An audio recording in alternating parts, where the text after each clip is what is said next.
Go with the waterways. They have a little bit more experience. Yeah. He held us back last year. Yeah.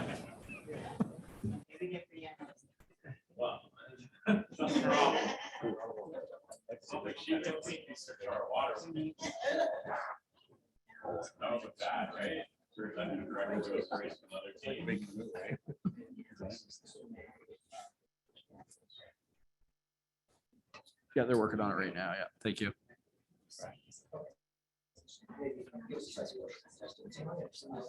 Absolutely. Sound works now.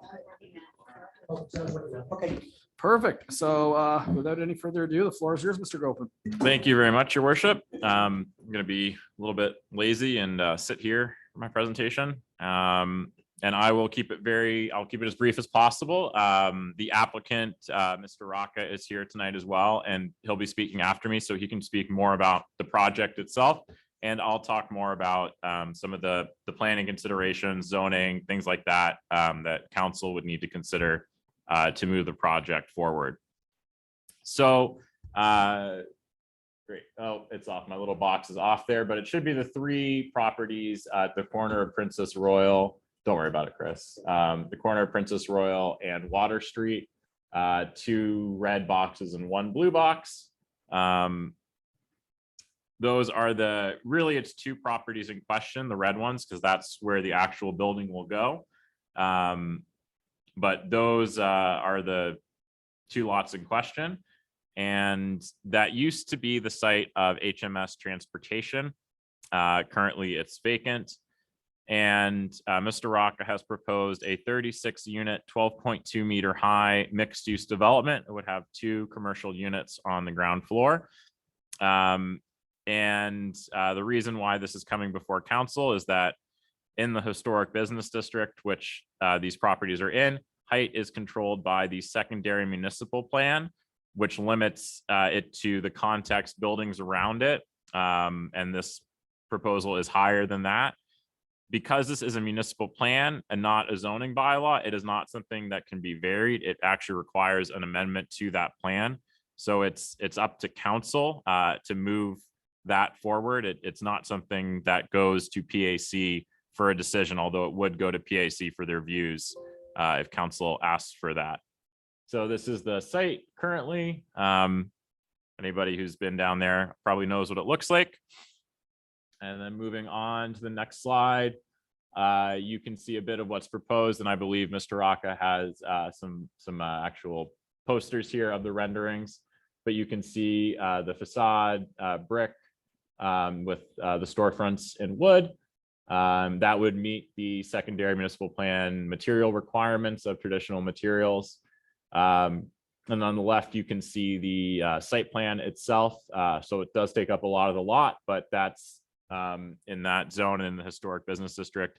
That's not an issue. Really, the only issue, as far as I've been able to see so far, is the height of the building itself. Moving on to the next slide. There is the main municipal plan that has some policies in it relating to new development.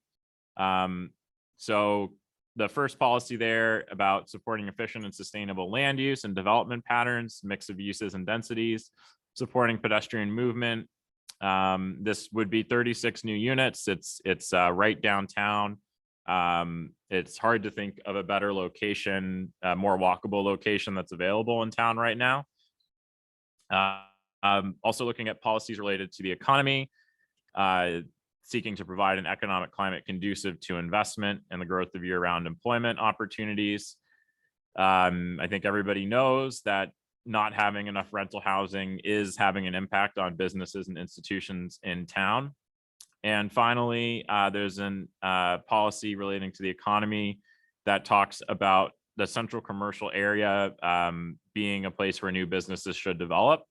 And this is a mixed use development that will add 2 new retail spaces in that central commercial area. So that's certainly a plus in terms of the municipal plan.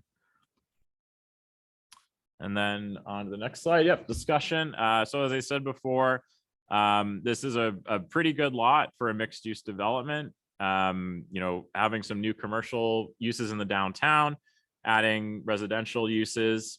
There's not a lot of lots that a vacant lot is a good location for. So certainly having something there rather than nothing, as long as it's the right something, is a step in the right direction. But we do have to think about the height, because it is the secondary municipal plan. This is in some ways more important than a zoning bylaw. It's saying not to be taller than the buildings in context. So that has to be taken very seriously. There is no building on the block that's as tall as this building. And it is taller by quite a bit. But when you move away from the block and onto adjoining blocks and in the historic business district, there are nearby buildings that are tall, as tall or taller. And it's also important to think of what is the intent of that secondary municipal plan. It's not abstractly about having buildings that are only a certain height. It's about having a continuous streetscape. So thinking about when you're on the street walking, is there a consistent pattern among the buildings? And the design of this building, it would not be 12.2 meters tall, the whole building.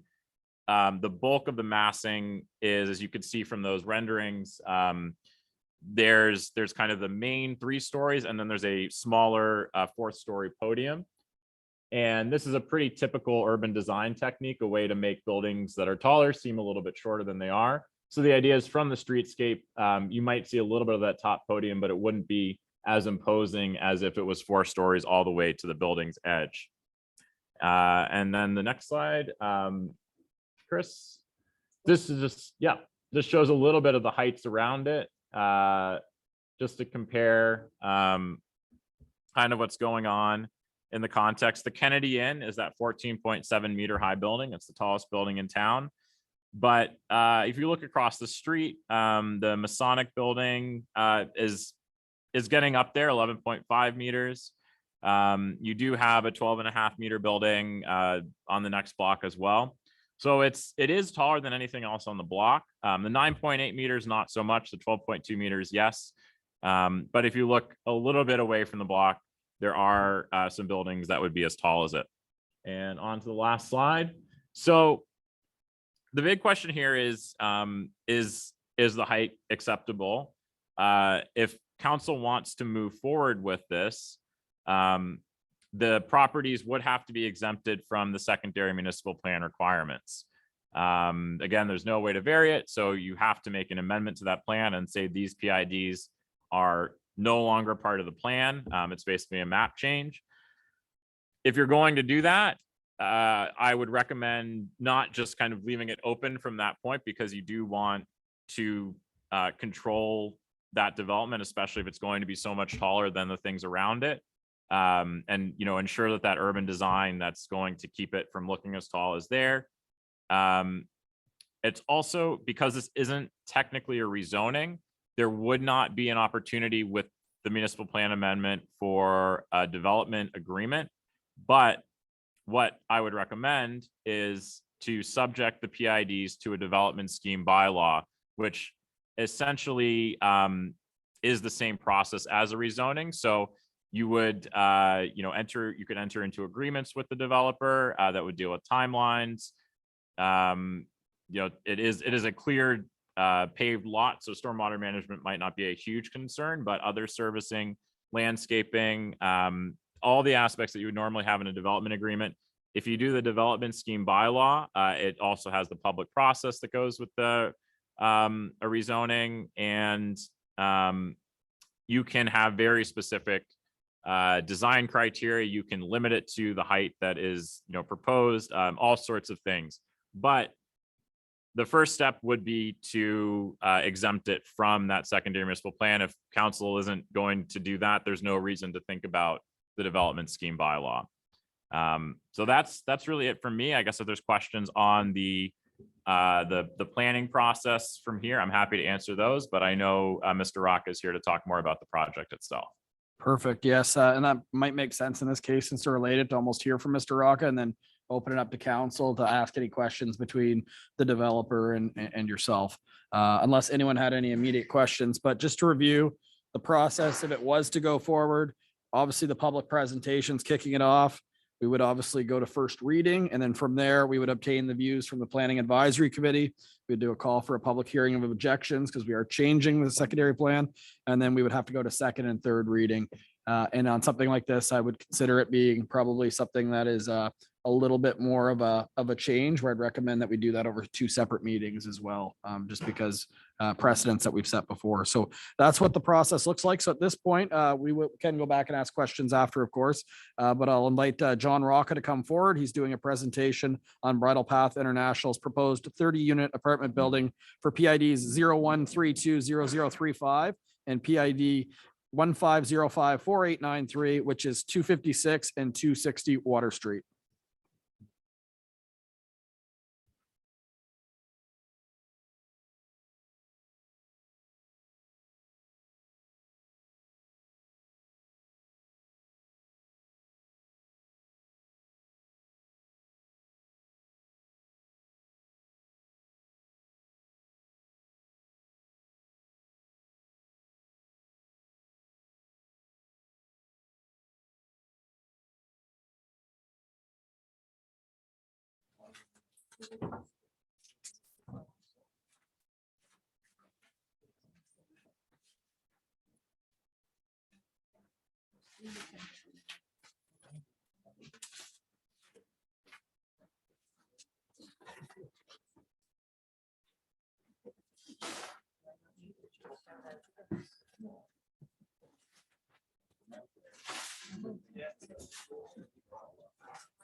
Yeah.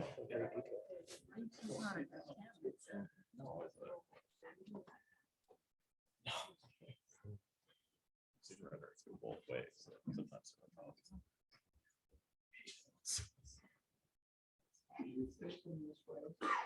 It's probably best.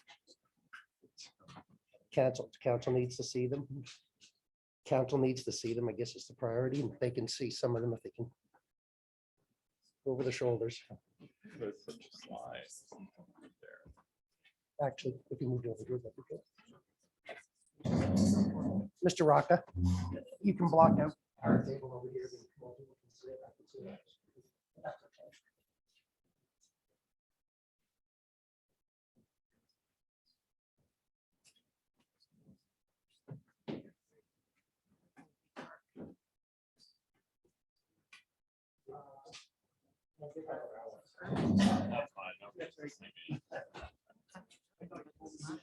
No, sorry, I wasn't everything over here. I was thinking, oh. Your worship and Councillor, ladies and gentlemen, my name is John Rocca. I am the president of Bridle Path International, and I appreciate the opportunity to appear before you to discuss this project. At the moment, we have an option to purchase the property, an agreement of purchase and sale. And the guiding principle behind the development is the development of a mixed-use development that address the town's future needs while at the same time respecting the past. And the guiding principles behind the design itself is, first of all, to respect the commercial nature of Water Street. That's the reason why you have 2 units in the front. Secondly, is to respect the present and past landscape. Now, in terms of materials, we have, at this stage, thought about using brick. And the reason for the brick at this stage is because the building across the street at the other intersection of Princess Royal is also a brick building.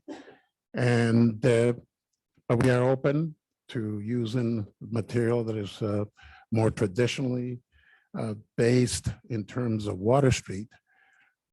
So that's really a preference at this stage. We thought that would be like a bookend for Princess Royal to use brick. The other major consideration is that we thought that the residential nature of Princess Royal should be preserved, and that there ought to be units right on the street where people can walk in off the street into their units. And so it also creates vibrancy on the street itself. The idea of just having mixed use and not just a commercial building is really based on the idea that a core, a central core of any community, be it a town or a major city, the vibrancy of that depends really on people living in those areas. And Water Street and St. Andrews have done a great job in ensuring that there is a balance between commercial and residential in the core. And that vibrancy has paid off in the fact that people want to come here to live and also to come and spend time as tourists.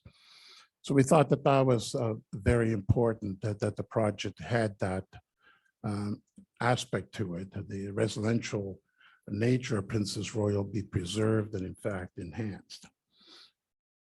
The last point, the fourth sort of major anchor to the concept of this project is that the housing that will be in this project will have to be first meet the needs of people that live in St. Andrews, and then meet the demand of people from outside, the non-residents. So we want the project to be also self-sufficient with respect to parking, because obviously very few communities have enough parking, and St. Andrews is no exception. And we did not want to be a burden to the existing parking. Plus also the many of the people that will want to live in a project such as this would want parking on site. So the provision of underground parking was an important component of trying to get a development that satisfied all those needs. So what's in it and why? Because typically as developers, what we do is we work from the inside out. The exterior design and material selection is really a reflection of what's inside. And what's inside is essentially who are we trying to attract, what demand are we trying to meet. And I guess if you look at the plans itself, the first level, you'll see very small units. The reason why we went in that direction for the first floor is we think that there is a demand from businesses in the areas, such as restaurants and other small businesses, that require their staff to work long hours and want a place for their employees, key employees, to live that is safe and close by. We think there's a significant demand for that. The size of the units to those individuals is not as important as the fact that is safe and nearby and has all the modern facilities. Because in many cases they're working long hours, so if they are entertaining, and when they are entertaining, even their days off, they're doing it somewhere else. They're not doing it in their own apartment. So that's the first core group that we're trying to appeal to and provide affordable units for that group. Now we can happy to discuss affordability because it obviously varies with different income, different people, and different types of places that we have. If you look now at the second and third floor, the units now are basically either 1 bedroom plus den or a 2-bedroom. So the 1 bedroom plus den is primarily targeted to a local resident, either young professionals pre-family formation, where they're working out of a den, now from home in many cases. And at the other end, on the empty nester, is someone that has lost their spouse. So they're a single person. So we're looking to meet that demand. We just completed an 82-unit apartment building in St. John, in East St. John, and we found that our 1 bedroom plus den, the demand for that unit was greater than any of the other units that we had. And it was basically from those two groups. the single professional working quite a bit from home, and the older person has lost a spouse and they really don't need a big place, but they want a nice place. The 2 bedrooms is to appeal to the traditional market. Most people that are downsizing want at least a 2-bedroom unit. So that's the demand that the 2-bedroom apartment is trying to address. When you get to the 4th floor, then we're dealing with a matter of choice. Here we're dealing with people that have a higher income level, can afford more, and want a place that is larger in size, and just as importantly, that the finishes are similar to what they have in their existing homes, or people that are selling their homes, moving, but they're not quite ready yet or willing to entirely sacrifice space and go with under 1,000 square feet. They want more than that. So that's the market for that space. Now, when you're trying to balance all these various interests, you always invariably have to make some compromises. And in our case, the compromise is site. We need that 4th floor. Why do we need it? Because if you look at the economics of projects, you need a certain minimum density for the project to be viable. I can tell you that, we built that 82-unit apartment building that I mentioned to you during COVID, so we're paying significantly higher prices. Well, that's nothing compared to what's happening right now. Costs are now up another 50%, plus you have interest rates going up. So the viability of many projects is now in question. And so the 4th floor, we struggle with that to see if we could do it with 3 floors, but you can't do it unless you give up the parking. Parking, the problem is that with parking is that it doesn't pay for itself. It's a significant loss leader. You're paying anywhere from $40,000 to $50,000 per stall to build it, but the rent that you receive is just barely enough to pay for the operating expenses. So it's really not something that is self-supporting. So somewhere the units have to support it. You need a certain minimum number. I think we have done a fairly good job in trying to make sure that the 4th floor is not visible, except when you're really looking at it. If you're walking or driving down Water Street, you will just barely see the top band, or the white band, and because the rest of it, while it looks dark in the renderings, it's really glass. So you're really not going to see it unless you're looking at it. And so by recessing it, it really visually and every other way, driving or walking looks like a 3-story building. And while I acknowledge obviously that the bylaw and the municipal plan calls for height restrictions, and I think it is a fair policy to have, a good policy to have, given the character of St. Andrews. But I think also, if we're going to do is, if this community is going to move forward in terms of residential developments, especially in the downtown area where land is expensive, et cetera, and now building is expensive, labor is expensive, there has to be something there that allows the community to move forward in some ways that still respects the integrity of the plan, but also allows for some growth to occur. And I hope that we have done it in a way that is respectful. I believe we have, but we are also quite happy and willing to consider any suggestions, be it building material or other ways to satisfy the needs of people from St. Andrews. Thank you very much, Mr. Rocca. I really appreciate the presentation and you traveling down here to make the presentation as well.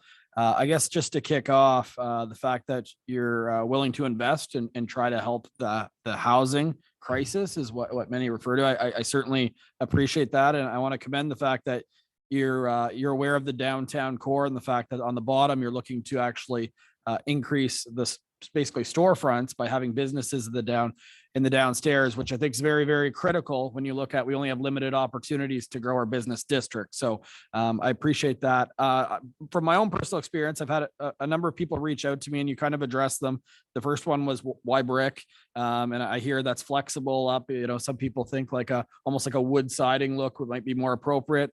That's up for conversation. I know our main purpose is to talk about the height. It's not necessarily to talk about the material, but in the same sense, if you're going to deviate from the secondary municipal plan, you want to make sure that it's something that you are okay with the visual look of. So I think that it's not just limited to our conversation on height in this particular case, because you're making it obviously an exception if you are to go ahead with that. The second question was about the fourth floor. A lot of people were wondering why it couldn't be 3 floors, but what I hear on that is for the project viability from a costing perspective is that's why that has to be there, just to make it I guess you could say feasible. I guess my question is with the 4th floor on it, do you have any idea? And I know interest rates are going up and there's a lot of variables with commodities. And is there any ballpark of what you would be looking for? Not necessarily the 4th floor, but with the bottom 3 floors, what rent would look like for units? I think in the rents for the first floor will be around the $1,500 range. And second floor, you're looking between 15 and 2,000. And in the top floor, you'll be looking at closer to the 3,000 plus. Okay. Now, as you pointed out, Your Worship, a lot of that depends on interest rates. To do a project today, the interest rates are now almost 50% higher than they were before. And interest rates are the single largest component, 40% of all the revenue that a landlord collects, typically, especially the new construction, goes to pay the mortgage on the building.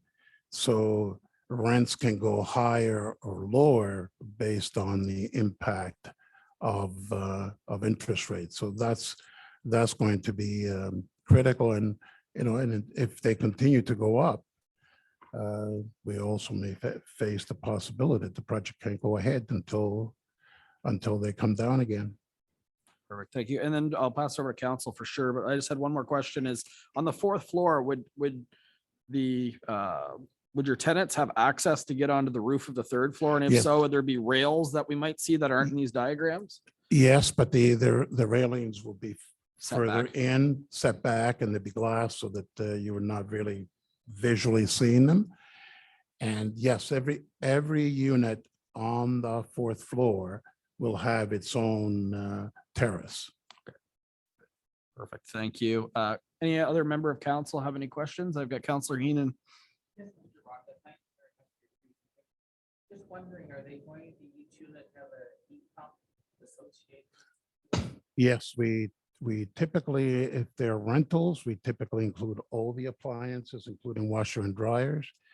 And we air condition the units. There is a model called a train, which is both heating, air conditioning, and ventilation. Does all 3. And we typically put one in the living room and one in the master bedroom. Now, where are the units going to be? Like on their balcony?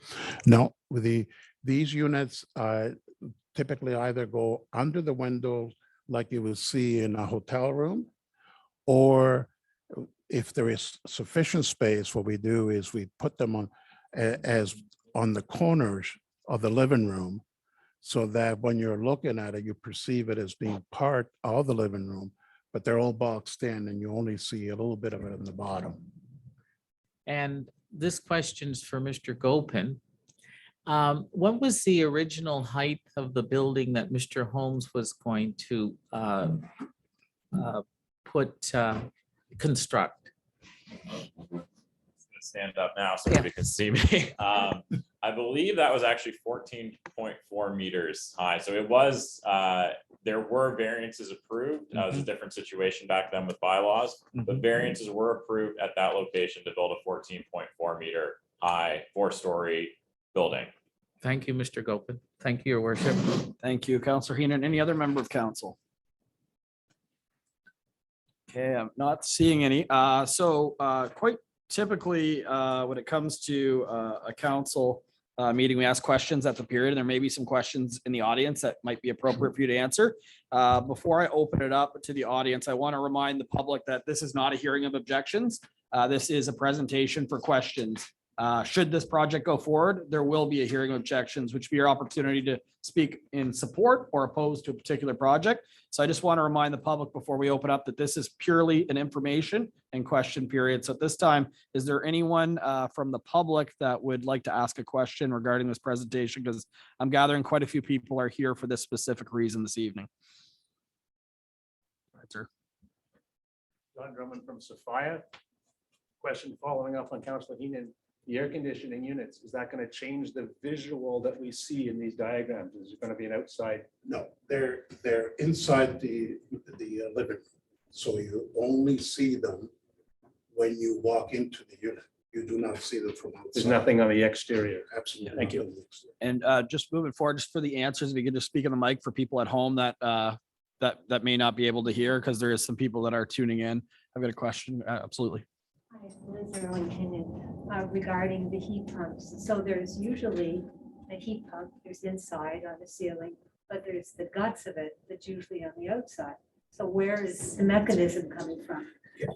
Question is regarding heat pumps, where is the outside component going to be located? There is in these models, and you can look it up. It's under train, TRANE, and I can send your worship a picture of them.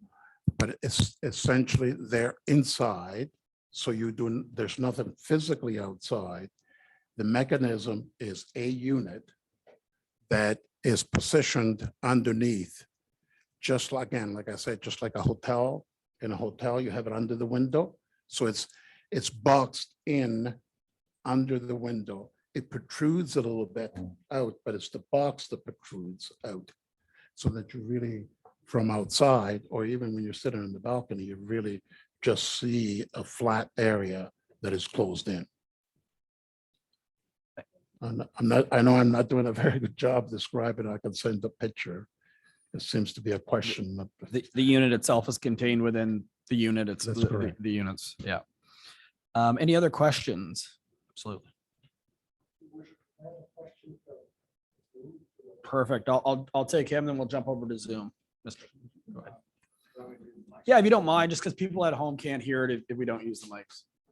I have a question about the sort of constellation of the units, particularly the small units, and whether that really makes sense. That if you're trying to accommodate the kind of clientele that you refer to at $1,500, if that's maybe the minimum, and if there isn't another way of doing a more almost, I hate to use the word, but dormitory style. So they might be larger, slightly larger, but accommodate 3 people instead of 1. Or people try to fit more than 1 into a unit like that, if we're trying to accommodate affordable housing.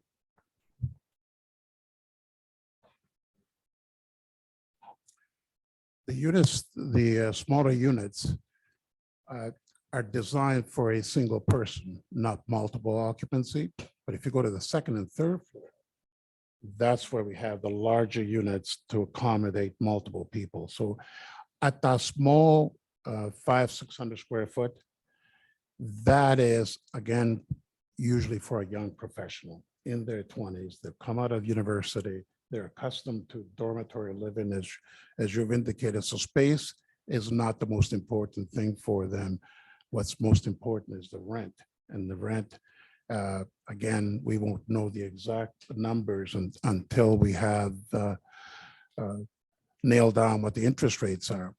But on the second and third floor, now the sizes start to increase. And that's where we would accommodate the needs that you have correctly identified. I'm really referring to the amount that, in my experience, owning a building with small units and rentals, that there's a kind of ceiling on what people can afford to pay if they're working in the service industry. Yeah, absolutely. That's why I made the comment that there is no certainty that this project will go ahead because if costs and the interest rate remain where they are, even those rents, which I know by San Andreas standards are higher, may not be enough. And we may have to look at abandoning the project. Thank you very much, Mr. Rocca. And we've got that question on Zoom, Mr. Spear. If you want to read it into your mic, so No, Mr. Haddon, you've been promoted to speaker. If you want to unmute and ask your question. Now I have some visuals as well. Is it possible to get on a shared screen perchance? Or is no, it- no, Not right now. it wouldn't be Mr. Haddon. If you're going to make a presentation to council, we would need that in advance. Okay, not a problem. And just to reiterate, this isn't a hearing of objections. There would be a hearing of objections where you could submit material to council. This is strictly for questions related to the project at this point.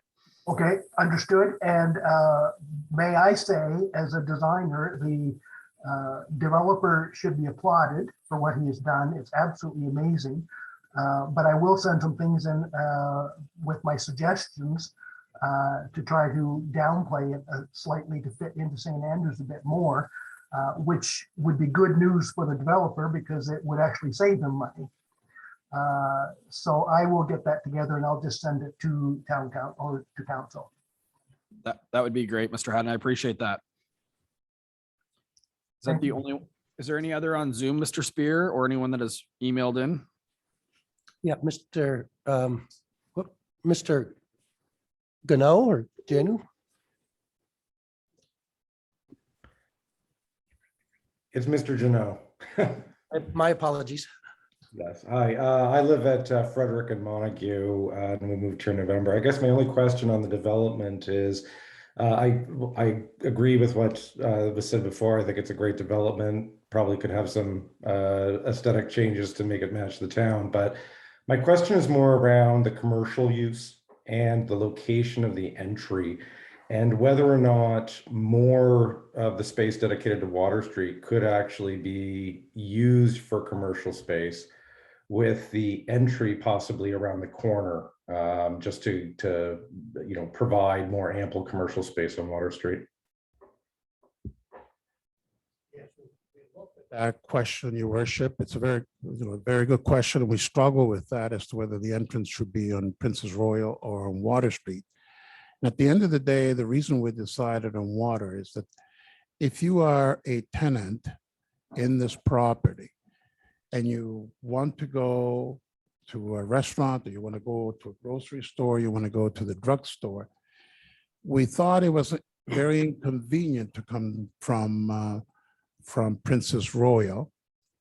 And it's the natural thing is to come down Water and go and do what you like to do. It's more convenient for guests. If you have guests coming, then it's more convenient to have the entrance on Princess Royal because you can drop them off there and they could walk into the lobby. It also makes it very difficult to design the units if the entrance is now on Princess Royal. So we looked at that and we lost quite a bit of space, in fact. And the final thing was, I guess, maybe a personal bias, since it's my money. I really believe it should be on Water Street. I believe that the building should say loud and clear that we are both a commercial and residential development. And while I appreciate that a little bit more commercial will be helpful, if that was necessary, I would do it on Princess Royal. I would have more, commercial units around the corner than take it from Water Street. I feel that strongly that it should say, Water Street should say, we are both a commercial and residential street. Thank you. So are we good on Zoom, Mr. Spear? Yes, your worship. That's the end of Okay, any just one questions. last call. Any questions from the audience? Got one more. Go ahead. Hi, my name name's Ken Bobby, and I live at 54 Princess Royal. So I'm in fact two houses down or so. Just a couple of questions, comments. One, I guess, would be thinking through the overall traffic impact for Princess Royal. It's a fairly busy street right now with the diversion from water. So it, to me, would be worth considering kind of the overall traffic flow. Just because we already get a lot of off flow from Water Street. The other thing too, I would just look at it in terms of volume. So like, obviously there's building height, but volume of the building. And then maybe just think through a little bit of the streetscape for Princess Royal. So, you know, the front of the building is one thing, but then how does this look with the houses on Princess Royal as well? Because it's the question is mostly around the facade, but it's actually the side as well for us. Yeah. Those would be my main points. Thank you. All right, if there's no further questions, just for the people that are in attendance to be aware that there is a motion later on in this package for first reading. So you may want to stick around for that, or of course follow online, but I just want to make you aware that this is going to come up again this evening. So I really appreciate the presentation and being so candid and answering questions and being here. And typically we have questions at the end, but I figured for your sake and your time, it would be definitely good to do it at this point. So thank you for your flexibility. All right, that would wrap up presentations for this evening. We did our approval of minutes at our previous meeting. At this point, I'm going to jump into communications. So it is from Carl and Patricia Deering. It writes to our CAO, Chris. As per our conversation, please share with the town council that we, the owners of 400 Prince of Wales Street, are very strongly opposed to any development of the green space beside our property. There are other locations in St. Andrews that would be more appropriate for development, in our opinion. We would be willing to help identify a suitable location for your project if need be. To be clear, we are very strongly opposed to your proposed development. We look forward to receiving feedback at your earliest convenience. So that was received. I know all members of council have received it. I guess just for the sake of it, is there any member of council that would like to think any differently than anything that we have discussed in the past? Okay, so that communication has been received. Does that work for you as well, Mr. Spear? Yes, your worship, I guess, just to follow up, the equipment isn't due to come for several months, so if there's anything else for instructions, but you can Okay. let us know in the future. Sounds good. Well, there's no motion or any conversation for debate in front of us, so that's just a reading of communication for tonight. The staff and financial report, we got the previous meeting, so we are going to get into the introduction, consideration, and passing of bylaws and motions. The first one would be finance and administration. Deputy Mayor Akaji. Thank you, your worship and council. My first one, or my only one, is FA 220714. And it's the request for review of outstanding utility Sorry, bills. Deputy Mayor, maybe just hold for a second as some of the crowd clears. It's getting a little bit hard to Sorry. hear. Perfect. No, it's not your fault. Just And just to fill in the blank, I believe the staff recommendation would be One of them. 6,500. Was that the staff recommendation? What about the interest in this particular case, Mr. Spear? it's up to you, council, really. So It'd be plus- if we remove the 6,500, would that the interest accumulated for that half go with it naturally? Yeah, yeah. Okay, so the other That half is- of interest would remain since Yeah. it wasn't, okay. So just for that, fill in the blank, it'd be 6,500. Thank you very much. Okay, I think we're good to proceed. Okay, FA 220714. Excuse me. Request for a review of outstanding utility bills for 302 and 310 Mowat Drive. Background is the property at 302 and 310 Mowat Drive is in the process of being sold for potential development. The current owner, Mr. Lankish, has asked for the town of St. Andrews to consider a reduction of charges regarding the utility services costs. Please see the staff report and additional documents for background information and for consideration. So the motion is that council moves to reduce the remaining balance of the utility accounts related to 302 and 310 Mowat Drive to $6,500. And I so move, your worship. Thank you. Could I have a seconder for that motion? I have a Councillor Hurdle. Before we get into any debate, Mr. Spear, do you want to do just a brief summary just for information? It's first time we discussed it.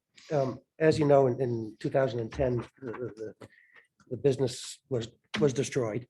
And so under our bylaws that any property that is has water and sewer accessible to it is supposed to be charged the minimum fee, which it has been since. Just because of the way it was built well before my time, there's actually two services to it at the time. And so this is at least the council would agree that only one service would be paid for and that we'd write off the second service that has also been charged over that same period. Perfect. So they didn't use any water over that time No. frame. It's just they have two billings and we've charged them double as a result. So we're looking just to remove one of them by that motion being 6,500. Any questions or debate from any member of council? Okay. Oh, Councilor Hurdle. Yeah, just thank you, Your Worship. Just one quick question. Has there been any correspondence between the town and Mr. Lankish in the intervening years? Like asking for leniency before this date, or Sorry, has there been any correspondence before this date in terms of asking for leniency in the past over the last 12 years? there has not. There's There has been not. minimal correspondence up until the last year or so. Thank you. Any other questions? Okay, I'll call the question. All those in favor of this motion, please signify by saying aye.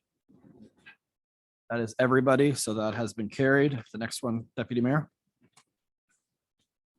Oh, sorry, it's Councillor Blanchard. My bad. We're switching to Public Works. Thank you, Your Worship. So this is a reference to PW 220707, and the subject is a 5-year municipal designated highway improvements plan. And the background on that is the Department of Transportation and Infrastructure is preparing its excuse me, 2022 to 2024 program for improvements to provincially designated highways. As such, each municipality is being asked to submit their 5-year municipal designated highways plan as part of the review and consideration process by the province. Attached is a new version of the plan as completed by CBCL Limited. And the motion that's before us is that council approves and submits the 5-year municipal designated highway improvements plan on behalf of the town of St. Andrews to the Department of Transportation and Infrastructure with the province of New Brunswick as part of the review and consideration processes for the 2022 to 2024 programs for improvements to provincially designated highways. And I so move. That's a long sentence. And a seconder for that motion. I've got Councillor Heenan. Open that one up for discussion. I do find it a little odd because we got a letter indicating that they were not going to be investing until 2024. So is this up for reconsideration? Would that be the assumption? Or is this a make work project for town of St. Andrews? I hate to be so blunt, but if they're not going to afford us funds, why would we submit it? Your worship, it's two different pots of money and we keep applying this to it every year. And I think we haven't received any funding for the last 3 or 4 years. But our argument's going to be that there's substantial amount of work done early on, and that initial work is starting to deteriorate because they haven't finished the project. And so a request went out to all the municipalities to see about this upgrading. So I guess we're going to push extra hard and beg extra hard. Just So we're to looking for bring it to their attention. reconsideration by Yeah. resubmitting it. Okay. Any other questions? Okay. All in favor of this motion, please signify by saying aye. That's everybody. So that one has been carried as well. All right. Looks like Councillor Hurdle and Councillor Gumashall, you're off tonight. So we are jumping right into Councillor Heenan with Public and Economic Development. Planning. Thank you, Your Worship and Council and Chamber. PED 220710, Amendment MP 20-02-01 to the Town of St. Andrews Secondary Municipal Plan MP 20-02 for PIDs 013-20035, 1505489-3, 256 and 260 Water Street for Bridle Path International Incorporated, first reading. The town of St. Andrews has received an application for the amendment of MP 20-02-01 to the town of St. Andrews Secondary Municipal Plan MP 20-02 for PIDs 013-20035 and 1505489-3 at 256 and 260 Water Streets from Bridle Path International Incorporated. The proponents are seeking an amendment to allow for the development of a 12.2 meter, 4-story, 36-unit mixed-use apartment complex. At tonight's meeting, you have heard the presentation by Mr. Alexander Gopen, Senior Planner, and from John Rocca of Bridle Path International Incorporated on the proposed developments. Public mailouts were sent out regarding the proposed development and secondary municipal plan amendments. The following steps would need to be taken as part of the Community Planning Act. 1, public presentation, which happened this evening. First reading of amendment MP 20-02-01. Obtain views of the Planning Advisory Committee. Call for a public hearing of objections. Second reading and third and final reading. Council can proceed without moving to first reading, setting date for public hearings and objections, and obtaining views of the PAC. Motion that council grants leave for first reading to amendment MP 20-02-01 to the Town of St. Andrews Secondary Municipal Plan MP 20-02 for exemption under the HBD Section 2.1.2.6A, B, and C for Bridle Path International Incorporated PIDs 0132035 and 1505489 at 256 and 260 Water Street. And I so move that, your worship. Thank you, Councillor Heenan. Seconder. I've got Deputy Mayor Akaji. We're opening up for debate and conversation. I will note that typically when we get a presentation, we don't really go directly into first reading. Normally there's a bit of a reflection period. By all means, if you feel that you do need that, then you can at any time make a motion to table as well. I want to remind council of that. But in the same sense, you've had the information that you need. You have the developer as well as the planner. So my assumption is, other than maybe some letters from the public, there's probably going to be no new information coming in outside of that. So council, over to you for debate. None? Okay, then I will call the question. All in favor of this motion, please signify by saying aye. Aye, your worship. Okay, so at this point, grant leave for first readings. Let me jump ahead. Yep. 26. Yeah, thank you. Bylaw number MP 20-02, or sorry, MP 20-0201, a bylaw to amend bylaw number MP 20-02, being the secondary municipal plan bylaw for the town of St. Andrews, being enacted by the council of the town of St. Andrews as followed. Bylaw number MP 20-02, the secondary municipal plan bylaw for the town of St. Andrews, is amended by adding the following after Schedule B. Schedule C, notwithstanding any policy or proposal in Schedule B, PIDs 01320035 and 15054893 are exempt from the height requirements of proposal 6A, 6B, and 6C, and this has been read the first time on Monday, July 18th. All right, next motion. Thank you, your worship and council. Motion that council requests the views of the Planning Advisory Committee for the town of St. Andrews as per section 110 of the Community Planning Act to amendment MP 20-02-01 to the town of St. Andrews Secondary Municipal Plan MP 20-02 for exemption under HBD section 2.1.2.6 A, B, and C for Bridle Path International PID 0132035 and 1505489 at 256 and 260 Water Street. I so move it, your worship. And I'll be looking for a seconder again for that motion. I've got Councillor Hurdle. Sorry, I'm looking to the left first. Okay, so we have that first and seconded. Any questions or debate? Seeing none, all in favor of this motion, please signify by saying aye. Aye. Perfect, that has been set. We will go to the Planning Advisory Committee and the last motion pertaining to this one, this particular one.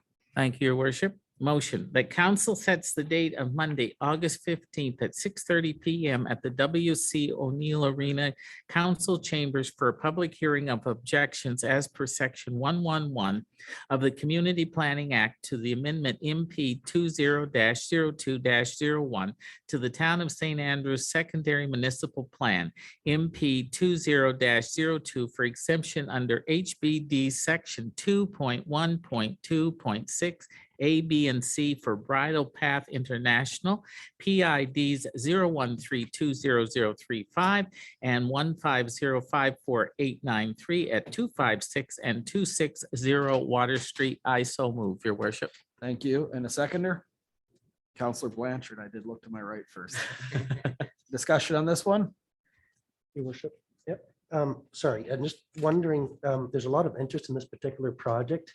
And I'm wondering if the council chambers is big enough, depending if we should, it says in the council chambers, but depending on the crowd, we might want to move it to the dining room.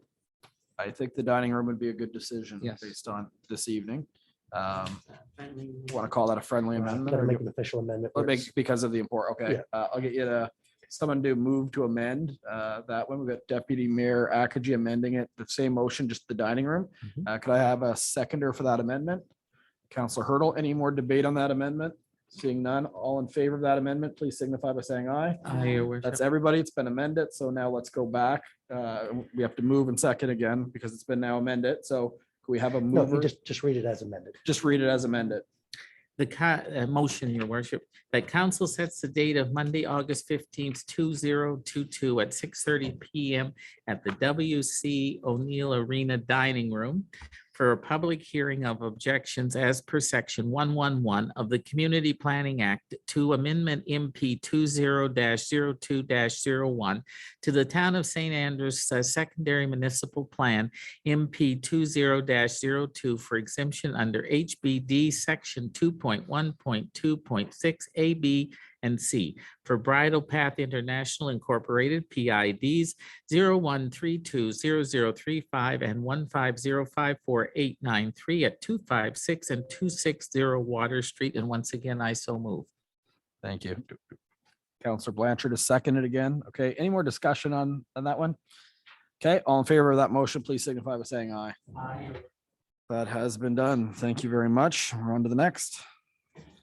All right. We are dealing, your worship, with PED 220713, bylaw number 2204, being the building bylaw for the Town of St. Andrews, first reading. With the recent changes to the Building Code Administrative Act, the Town of St. Andrews is required under the province of New Brunswick to adopt a new version of the building bylaw. Provided with this report is a new version of the building bylaw number 22-04. Council still needs to complete 3 readings of bylaws to pass. This bylaw will repeal the existing building bylaw 19-03. Changes to the bylaw include: 1, enhanced definitions; 2, more focused purpose; 3, modifications to exemptions of accessory buildings; 4, obligations of constructors; 5, building permit posting requirements and notice for inspection; and 6, revocation of suspension or permits. And the action is the motion that council grants leave for the first reading to bylaw number 22-04, being the building bylaw for the Town of St. Andrews. I so move it. And a seconder, Counselor Blanchard. All right, discussion. Really, there's not a whole lot other than this is forced on us, but Counselor Hurl. Thank you. I just have one quick question, and I'm not sure, Mr. Gopen or Mr. Spear, maybe you can answer this, and forgive my inexperience, but I see nothing in the scope of this referring to repair or maintenance. And I just want to make sure that that's not impacted by the scope of this bylaw. Yeah, so we actually we had a lot of conversation in the office about what falls. Repair and maintenance are not things that are covered under building code generally, but it actually is very complicated.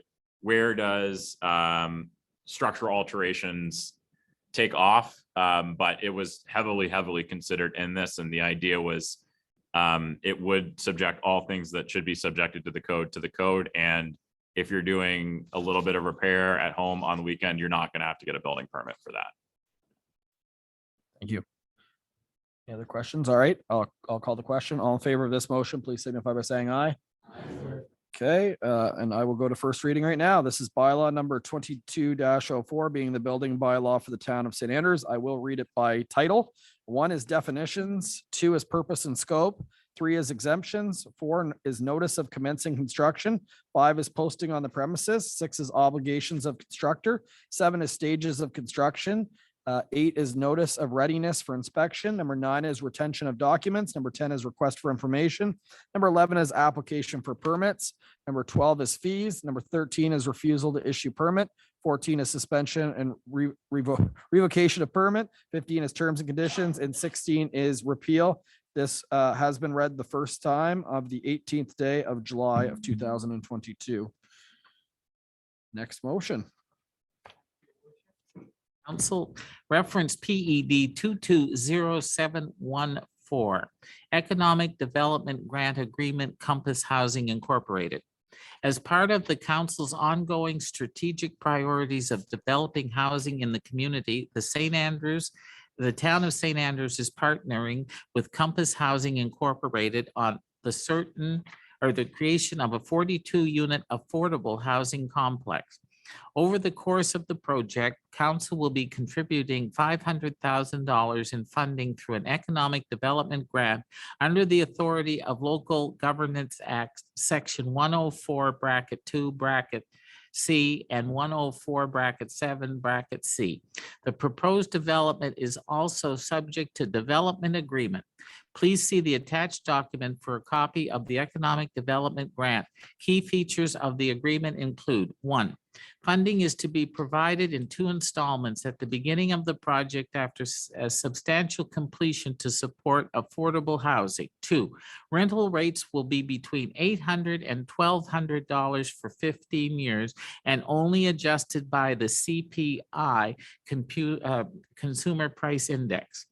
The action and motion is that council signs into the Economic Development Grant Agreement with Compass Housing under the Local Governance Act, Section 104, Bracket 2, and 1047 for the amount of $500,000 to support the development of a 42-unit affordable housing complex. And I so move it, your worship. Thank you, Councillor Heenan. Seconder. Councillor Hurdle, and we're open for discussion.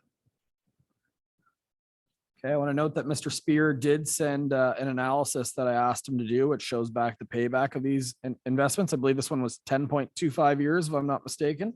And it locks it in for 15 years for affordable housing. So eventually this money will be recouped by the town of St. Andrews.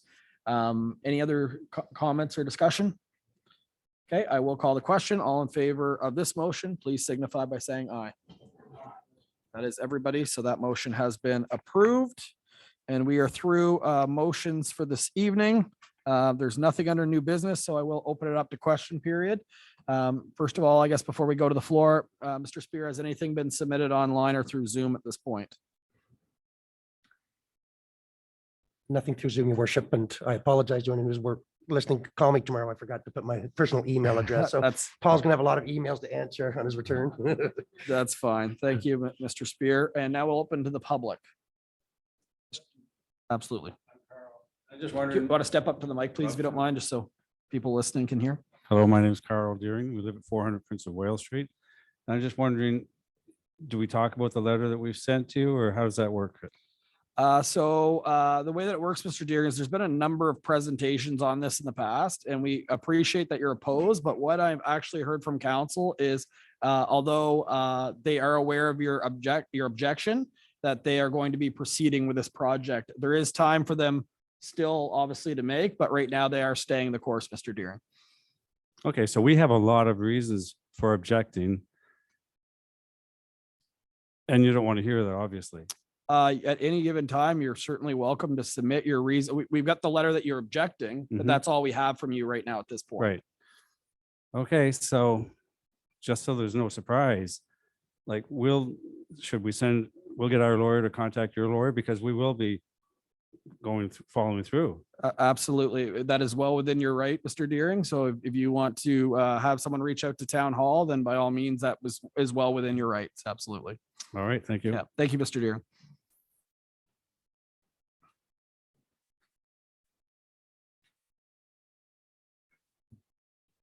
Thank you, Your Worship. Tim Henderson, 328 Mowat Drive.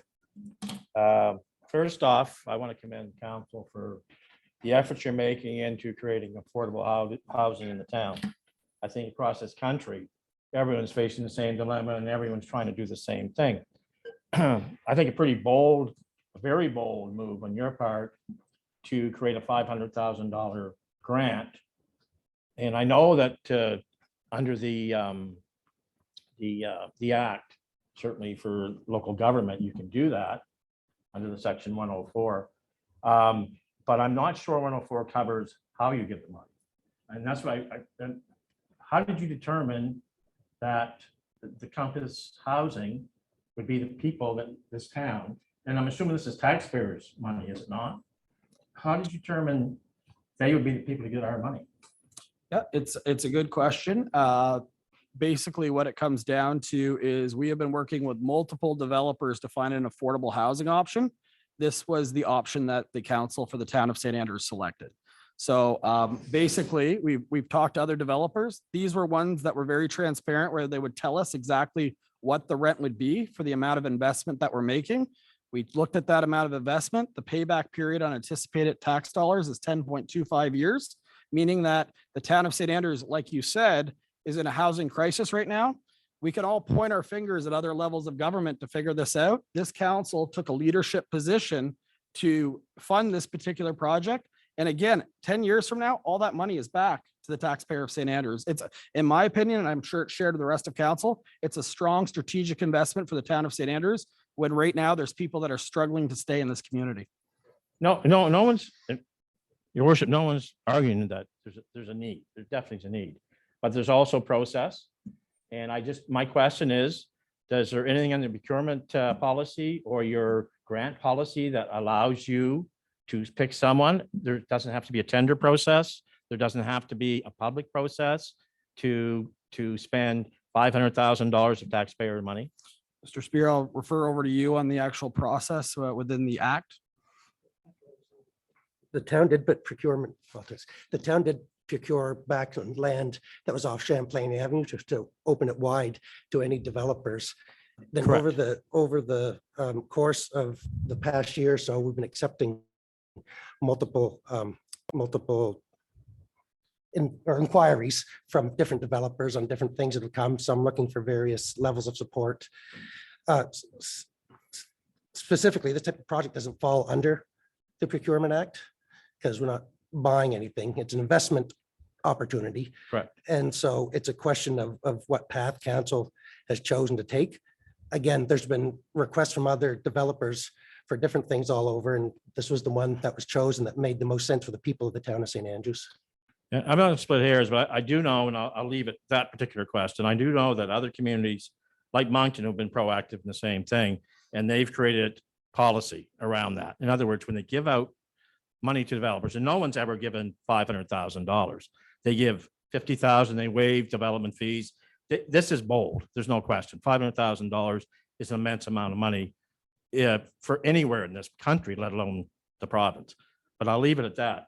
My big question is you're giving this funding, you're writing off water bills, utility bills for property that this developer has before you to rezone the property, 310 Mowat Drive. And you haven't even started the rezoning process yet for that property.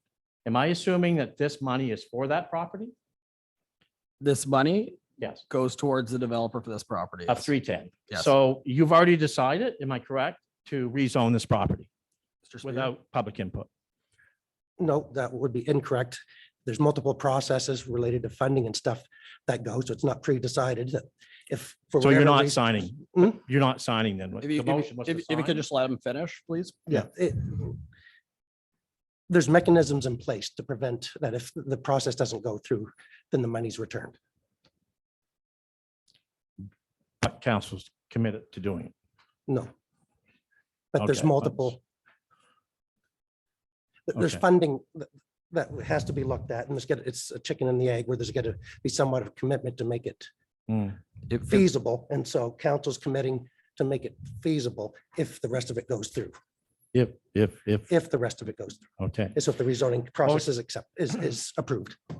Okay, I noticed tonight the presentation was done for downtown Mr. Rocca's project. I thought he did a phenomenal job, a good job of bringing forth the project, explaining the project. And I know you're sending it to PAC. Are PAC going to be allowed to do everything within their operating rules that they should be doing for that process, i.e. a public polling? It's up to PA. Yeah, that would be up to PAC. So whether they follow the rule or not, it's up to them. PAC determines their own procedures. As mayor of the town of St. Andrews, I don't determine their procedures. There is legal procedures through the Municipalities Act that Right. they have to follow. But myself, I don't actually manage the PAC. But you approve the rules. We send it for their actual approval is what we do. We approve their And they're rules, approved. but it's up to them to follow their rules. But the rules are approved to follow. Yeah, membership is approved by council yeah. and the policy is approved by council. Okay. So they do have the right to send it back for more information. Is that correct? If any proposal comes to PAC, then they can send it back for more information. Correct. They can request council. So under the Community Planning Act, there's a Okay. 30-day time limit from when they ask. But one of their options is to say to council, we don't have enough information. It's not an option. Sorry. It's they have, the PAC has 30 days. If they don't make a decision within 30 days Correct. under the Community Planning Act, the agree with decision that. is It means considered in yes. favor. That's correct. Yeah. That's correct. There's no opportunity. PAC can't ask for more information outside of that 30 days. They have 30 days. I just noticed your motions do not leave the PAC very much time when you have your public hearing. Normally, the process, if you look at other municipalities, they want to have the PAC opinion too at the same time. PAC poll the community, the immediate neighbors to get the real concerns, parking, buffer zones, et cetera, drainage, all the key traffic. 3010, there was a drawing, an overlay from GEO maps with someone's pen mark to draw a square on the page. That was your presentation. Not acceptable, not even close. So I think PAC need to go back, need to send it back to you guys to say, hey, do this process. They right? legally cannot. There's no legal option for them to do that. They Really? only They have don't- 30 days. That is all the Community Planning Act. Yeah, you gives didn't them. leave them any time. That's the provincial act on it. Yeah. I think we know what happened. Anyway, thank you. Thanks. All right. Any other questions? I'd just like to revisit the green space again. And I didn't come here prepared to talk about it. I thought that there would be a process where we question and discuss it. We learned the other day that it was determined that the green space in front of our house was going to be developed for this exercise park. We had no other formal knowledge of that. Typically in the past, when the town develops a green space, typically they would communicate with the adjacent landowners. And again, we weren't talked to, that's inappropriate, wouldn't you agree? Not really. It's still green space. It's still used for the public enjoyment.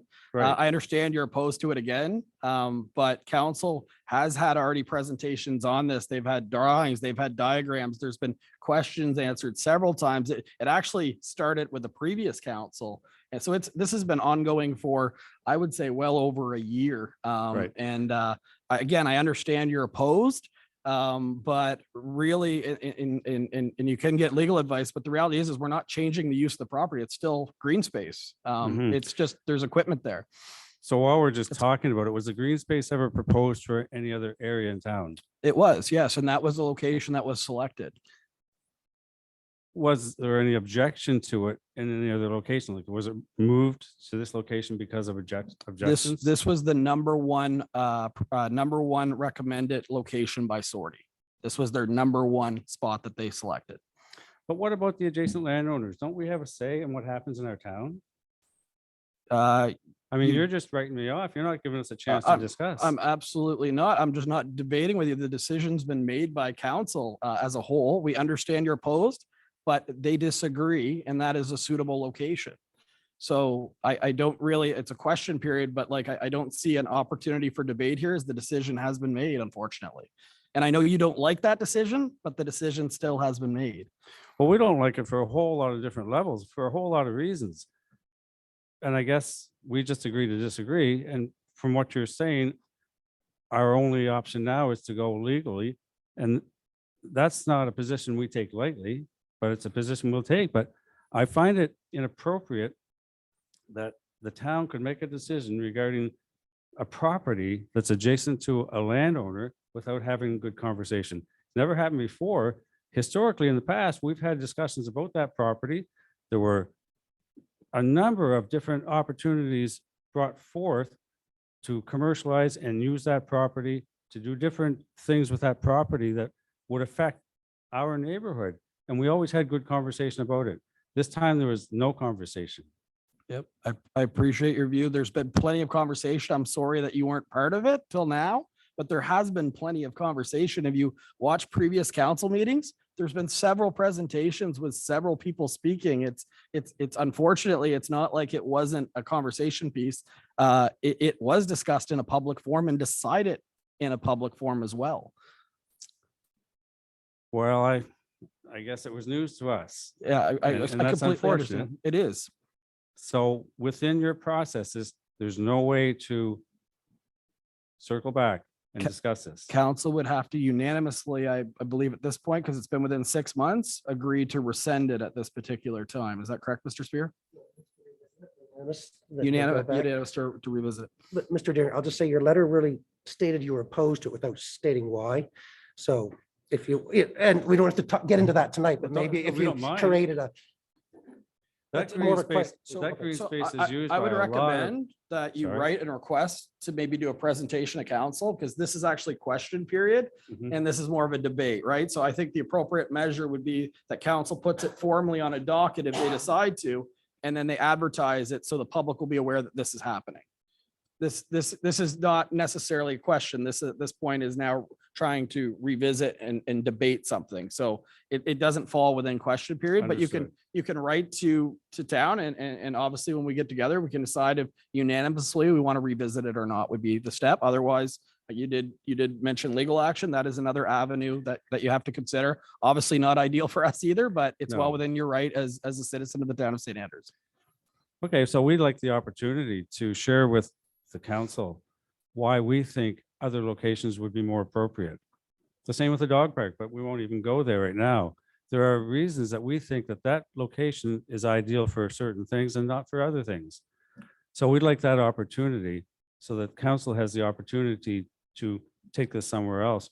And with that said, I'd like to volunteer to help find a new location for this. Thank you. Appreciate the time, Councilor Heenan. Yes, but in the same sense, let's also keep this moving. He's going to request to get before council, and if it's unanimous where we want to bring it back up, that would be the time, because it's question period. I don't want to open this into a debate is what I'm trying to avoid. Thank you very much, Mr. Deering. I would recommend you reach out to town staff and request such a presentation or such a discussion. We will. Thank you. Thank you. Any other question from the audience tonight? Okay. Zoom that's popped up, if it's okay. Yeah, as long as it's a registered name. Yeah.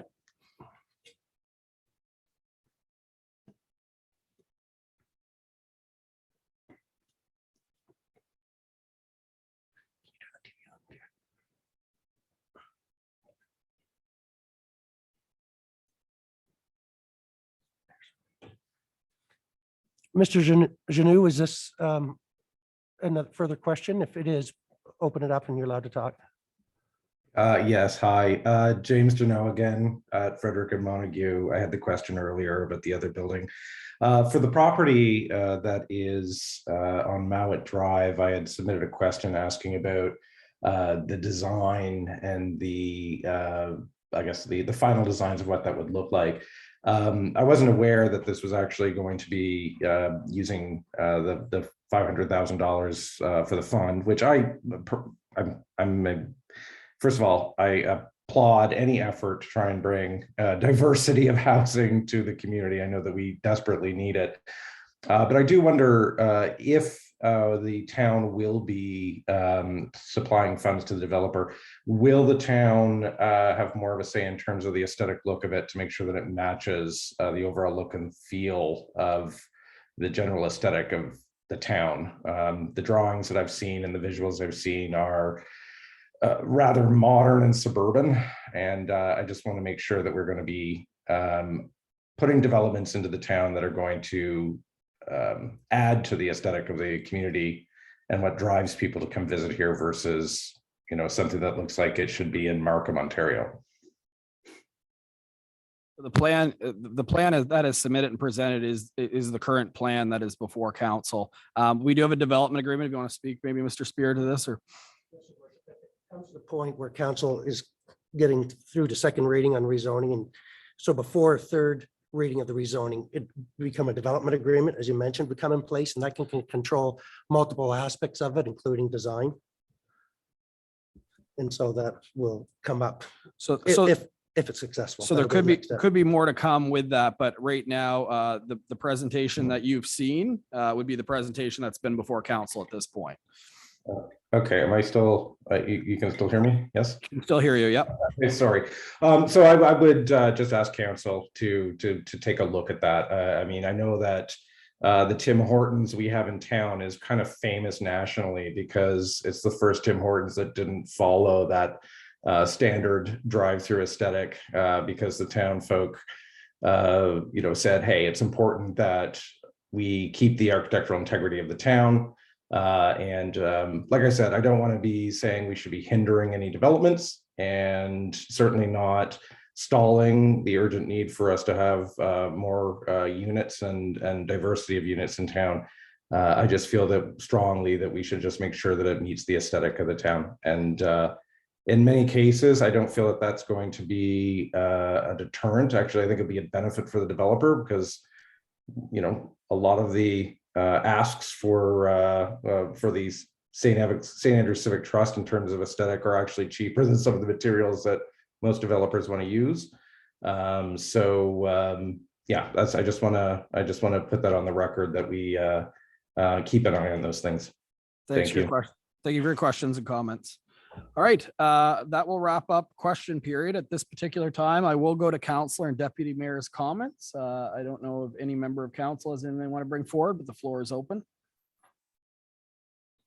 Okay, I'm seeing none. I am good for this evening. So at 8:03 PM, I'm looking for a mover that council goes into closed session as per Local Governance Act 68(1)(c), information that could cause financial loss or gain to a person or the local government or could jeopardize negotiations leading to an agreement or contract. Could I have a mover? I've got Councillor Heenan, seconded by Councillor or Deputy Mayor Akagi. All in favor of going to closed session, please signify by saying aye. And we are now in close. So we'll give a moment to shut down.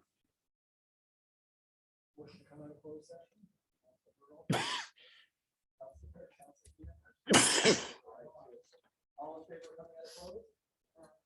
Motion to adjourn. Yay. Deputy Mayor Akagi, second by Councillor Hurdle. All in favor of adjourning? Thank you. And I noticed my mic was off.